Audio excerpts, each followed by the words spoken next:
Why is UCC turned down? Author M.M. Akbar. Part 10. Inheritance. Why Sharia? Wealth truly belongs to Allah, and those who are entrusted with its stewardship have a responsibility to utilize and distribute it following Allah's instructions. This principle forms the foundation of all Islamic laws concerning property rights. Allah has made it clear that each year a specific portion of the wealth bestowed upon individuals is meant for deserving heirs who may be experiencing hardships. Moreover, Allah has precisely defined who these heirs are. In light of this, every believer is obliged to assess the amount of property they have acquired during the year and determine the appropriate portions to be set aside for the deserving, which include 2.5%, 5%, 10%, and 20%, depending on the circumstances. Subsequently, they are expected to give away these amounts accordingly. It is crucial to adhere to these guidelines without altering the zakat amount from 5% to 3% or adding any unauthorized beneficiaries beyond the designated 8 heirs. Allah has already calculated the exact zakat that is required from the wealth provided by Him.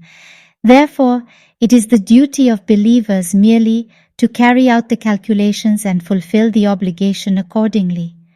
By performing this duty unquestioningly and faithfully, one demonstrates true submission to Allah and becomes a devoted Muslim, dedicated to a life of worship and obedience to Allah's divine will. The same principle applies to inherited property. The Quran provides clear guidance on the rightful recipients and their respective shares in the property of a deceased individual. These principles of Islamic inheritance law are elegantly outlined in the Quran in verses 11, 12, and 176 of Surah An-Nisa, the 4th chapter of the Quran. No other deed is mentioned as precisely in the Quran as the detailing of inheritance laws. This serves as a testament to the importance of adhering to these inheritance laws for all believers. Each verse that describes the laws of inheritance is followed by references that highlight its significance. Upon reaching the 11th verse, it is stated that these fixed shares are ordained by Allah, which explains the portion of inheritance belonging to the remaining blood relatives when a person passes away.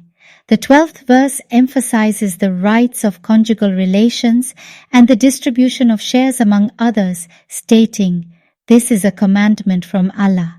Likewise, in verse 176, while speaking about those who are entitled to inheritance when there are no male relatives and regarding their shares, it is declared that thus does Allah make clear to you His law lest you go astray. These verses collectively convey the message that believers must adhere to these laws without disobedience. The Quran explicitly states that these are the limits set by Allah, and those who follow them will be rewarded akin to those who attain paradise. 4:13-14. This situation leaves no room for anyone conscious of the hereafter to transgress these divine legal boundaries.